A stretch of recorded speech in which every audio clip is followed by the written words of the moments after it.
guys, welcome to Irene the Educator. I wanted to come on here and talk about a pulse oximeter. I had a friend to ask me about it the other day. Before we get into it, let's get those disclaimers out the way. Disclaimer: my videos are for entertainment and educational purposes only. Fair Use Act disclaimer, copyright disclaimer. Under Section 107 of the Copyright Act of 1976, allowance is made for fair use for purposes such as criticism, comment, news reporting, teaching, scholarship, education, and research. Fair use is a use permitted by copyright statute that might otherwise be infringing. No copyright is intended, all rights reserved. Hey guys, I wanted to come on here and tell you guys about a pulse oximeter.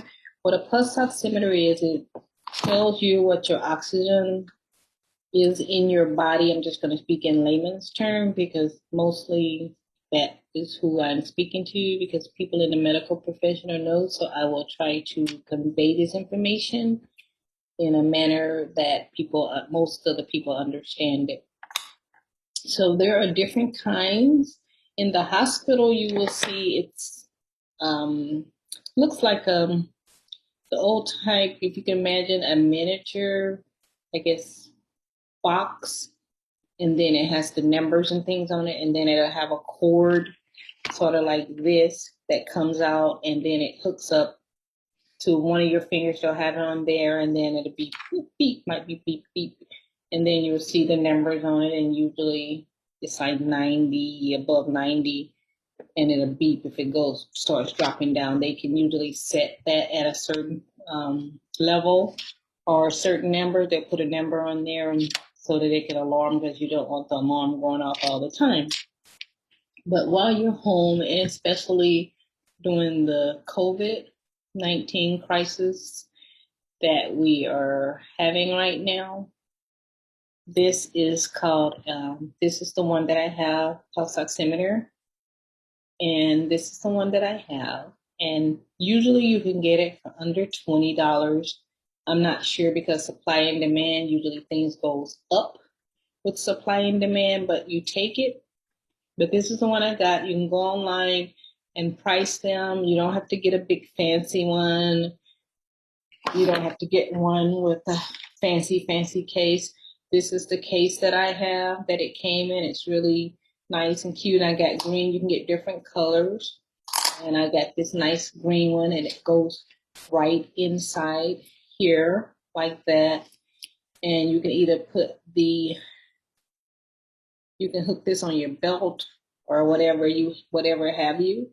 And then you have this where it's just, so what I do is, because I saw what was going on and they were talking about the oxygen concentration and all that, so I made sure I actually have two of these, just in case one goes out. But it takes a battery, and let me see. Well, I won't take it off right now, but I forget. I think it's a size AAA or AA battery, but it will tell you what battery size to have. But it does need a battery, and you will know when you need to replace it, because the numbers will be all off. You know how digital things are. So you just press it on, and we'll see what I am going at. Now, for me, I'm a pretty healthy elderly woman, but I'm pretty healthy, so to speak, especially for my age. And as you can see, I am at 98. If you can get up to 100, that's great. But 98 is pretty good. And you see my pulse kind of going up a little bit, but 74 is good, especially for my age. So mine is good.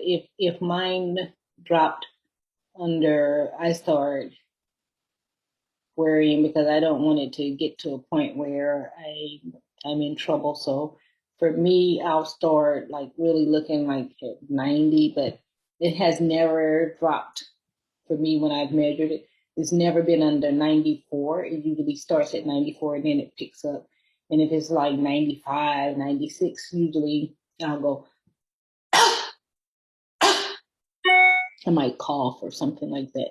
And then it'll pick up. You see how that pulse, because I'm moving and I coughed and all that, you see that's kind of going up. But that's what it looks like. And it gives you the oxygen. And so you can check with your healthcare professional, because I know some people have different disease states that affect their lungs. And so they may run lower as opposed to some other people. So check with your healthcare professional. But they have perimeters, and they'll come, usually the machines, I'm calling it a machine, but usually the device comes with the perimeters. And you can also go online and check it, but usually you don't want it if you're in the starts dropping below 90s, then you might want to be like, ooh, I need to check that. But if you find yourself in the 70s, one of my friends called, and he had said that his wife, she went to the hospital, but he had gotten one of these, and she had dropped in the 80s, and she had to go to that was an emergency. And then they found out that she was positive and things, but she had dropped to the 80s, but she was in trouble. She's at home recovering right now. But I just wanted to make sure that if you guys can, and it's called a pulse oximeter, whichever way you want to accent it. But this is what it looks like. And you don't have to go and get the $50 one and all that, because some of them I saw, they had that. And I was like, they're going to, all you need them for is to check that one thing, rhinestones and all this extra. It's like, no, they're going to tell you your pulse rate. They're going to tell you your pulse rate, and they're going to tell you the oxygen. So they'll be able to give you the information if it drops below that perimeter. And I'll put some of them on here so you can kind of know. But that is something that will help you be able to monitor your health better. And also, I know in one of the other videos that I have, I explained the importance of vitamin D and keeping your vitamin D up. I have some other different things that I do. I do moringa, a very, very delicious. It's moringa, banana. I use almond milk because I have a milk allergy, and it's not it's not a lactose intolerant. It's actually an allergy. But I use those moringa, cacao, banana, almond milk, and then ice, and I blend that up, and it is like a delicious shake. I put peanut butter in it too, and that gives me the extra protein that I need. If you have a spouse and you want to give them a nice drink instead of giving them something that's full of packed with bad stuff for you, that would be a nice drink. Either you can do it for breakfast, in between, or like a lunch. You can do that. And then there's other protein that you can add to it. If they're like a weightlifter and they need the extra protein. But these are just some things that you can do to help be healthier. And that's what you have to put in mind, healthier. When I was 18 years old, I lost my mom like a couple of weeks before graduating high school. And I lost my mom. She had had a stroke, and her blood pressure had gone up sky high because of an incident that had happened to my sister. My nephew lost a nephew to gun violence, but that's a whole different story. But that put in my 18-year-old mind, because the doctors had said they wanted to study the family. She had had 16 children. I had 15 brothers and sisters, but at that time it was 13 of us living. And when they had said they wanted to study the family, they was talking to my dad, and they said they had wanted to study the family because of the history. And that kind of put it in me like, whoa, what do I need to do to change my health status so that the history doesn't repeat itself from my generation going forward? And so that's when I started kind of becoming more health conscious. And I've been like steady on a healthier kick from that day forward. And it really depends on how you put it in your mind to do it, because you can do anything that you set your mind to do within reason and physical capabilities, and definitely the mental capabilities. So just believe in your health and move forward. We're at whatever level you're at now, just move forward from there to be better prepared and better healthy. Because one thing you don't want to do, and I'm just saying from my own family background, you don't want to find yourself in a position where, because of your choices, you're in a bad healthy state. And then you'll be focusing on what I could have done, what I should have done, and then it's too late. So to move forward from this day on, be healthier, be better, and just keep going. You can do it.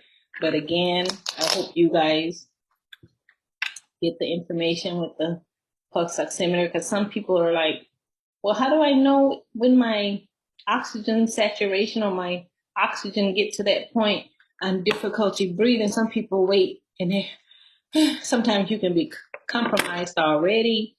And some people, you ever heard the term double pneumonia?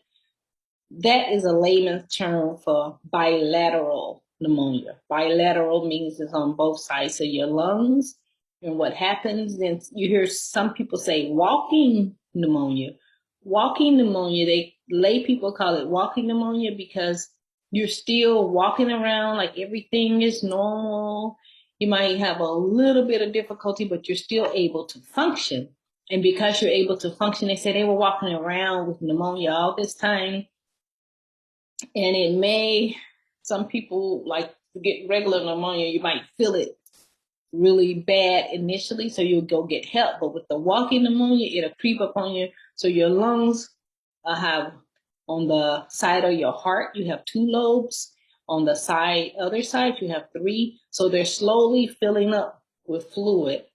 And it get to the point, so you're drowning, but you don't know because you don't feel that it's not impeding or stopping you from breathing yet, or it's not so bad and you're just ignoring it. And it gets to the point where it's so bad by the time you discover it that some people can't be saved. So, and that is an emergency, the bilateral or the double pneumonia, so to speak, because you will need treatment, antibiotics, and things for that. Or should I say perhaps antibiotics, because I am not a doctor. But those are some of the things. But if you get this little device, remember, you can get one. Probably I bought mine for under $20, but because of supply and demand, I'm not sure. I haven't checked the latest prices on it, but mine, the one I have here, was under $20. It's trying not to register now because I move it all over, but let's get another reading. But yeah, the little case here is nice. And see how remember before it was 98 and then it's going up, let's say. See how that works? But yeah. So if you have any questions, just put in the link. As you can see, I am tired. I've been up this morning very, very early.